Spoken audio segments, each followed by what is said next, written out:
नांदेड़ में इतवारा मार्केट के पास एमएसईबी महकमे की कोताही सामने आई है। इलाके के एक घर के सामने मौजूद खंबे में करंट आ गया। इससे पहले कि किसी इंसान को इसका नुकसान होता, एक बकरा खंबे से चिपक कर मारा गया। ये खंबा घर से इस कद्र करीब है कि घर से आने जाने वाले छोटे बच्चे भी इसकी चपेट में आ सकते थे। बकरे के खंबे से चिपकने की खबर देने एमएसईबी ऑफिस पहुंचे लोगों को भी मायूसी का सामना करना पड़ा।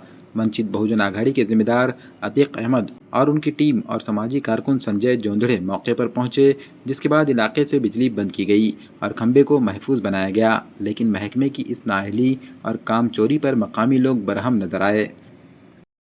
यहाँ पर वो बकरी को शॉट लगाए, करंट ये हो गया था और पानी की वजह से वो मर गया हमारा बकरा। कोई ध्यान नहीं दे रहा था, कुछ नहीं। मेरी मम्मी बोल बोल के थक गई, कोई आरस नहीं, जा जाके मेरी मम्मी आ गई। वो गोल घूम घूम के मर गया वो बकरा वहाँ पर शॉट लगा के। हाँ, बहुत करंट था। हाँ, बोले थे, कोई नहीं सुन रहा था हमारी बात। नाली का पानी जो आया था वो वहाँ पर जम जम के होगा। अभी 10 मिनट होगा, 10-5 मिनट होगा। अगर ये बकरी मर गई, अब यहाँ तो इंसान होगा तो मर जाता ना। तो कोई ध्यान नहीं दे रहा, कोई नहीं, कुछ नहीं। सुन के कोई नहीं सुन रहा था।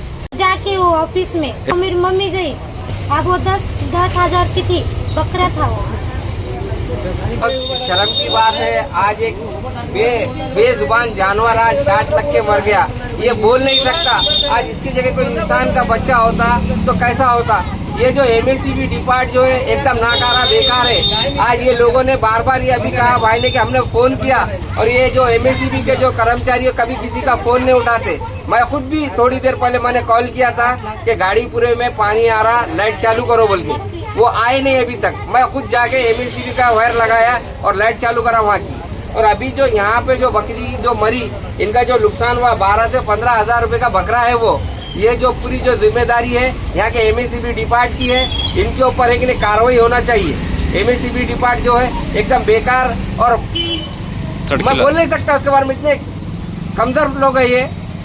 और मुझे एक अल्हम्दुलिल्लाह अभी फोन आया था फारूक सर का, वंचित बहुजन आघाड़ी के महाराष्ट्र के उपाध्यक्ष है, उन्होंने फोन लगाया मुझे। फोन आने का मैं फौरन पहुंचा यहाँ पे। नांदेड जिल्ह्याच्या लाईट खात्याच्या प्रशासनाला आम्ही आहे की नाही वारंवार सांगलं की बा याच्यामध्ये करडपत्रच आहे। मग तरी पण बी आहे की नाही नांदेड जिल्ह्याचे काही आहे की नाही लाईटचे जे कर्मचारी आहेत त्यांना सांगून सुद्धा आहे की नाही ते लोक आहे की नाही कानावर वेगळं करतात गोष्टीला। आम्ही त्यांना काय बोललो की बाबा इथं काही दिवसापासून याच्यात पोलमध्ये इथं करंट उतरत आहे। मी चौकामध्ये बरकी चौकात सुद्धा निवेदन दिलं आणि आहे की नाही अण्णाभाऊ साठे आपलं नया मोठ्याच्या ऑफिसमध्ये मोठे आहे तिथं सुद्धा निवेदन दिलं। माझं म्हणणं काय होतं की बाबा इथं जर आज बकराला शॉट लागली, उद्या जर ह्या जागी जर कोणता माणूस असला असता या बाई असलं लेकरू असलं असतं दलित वस्तीमध्ये, तर याचा परिणाम काय झाला असता। ते बकरं त्या बाईचं आहे की ना कमीत कमी नाही म्हणजे 7-8 हजार रुपयाचा आहे। आमचं म्हणणं एकच आहे प्रशासनाला, प्रशासन आमच्यासाठी आहे, आम्ही प्रशासनासाठी नाही। प्रशासनाचं काम आहे की आमचा फोन उचलायचा। अधिकाऱ्याला मी 3 वेळेस फोन केला, आता वरिष्ठ अधिकाऱ्याला 3 वेळेस फोन केला, तो उचलायला राजी नाही। याचा अर्थ काय होते, आज पाणी पावसाचे दिवस आहेत तर ह्या आहे की नाही हे जे कारभार चाललाय लाईट बिल खात्याचं एकदम चुकीचं खातं चालत आहे। मला एवढंच म्हणणं आहे की फोन केलं तर रिस्पॉन्स दिलं पाहिजे। आज जर शॉर्ट दुसऱ्याला लागली, तिसऱ्याला लागली, या समजा आज बकऱ्याला लागली, उद्या जर माणसं लागली असतं त्याचा किती परिणाम मोठा झाला असता। तर माझं एवढंच म्हणणं आहे की प्रशासनाला, की प्रशासनानं आहे की नाही लक्ष द्यावं।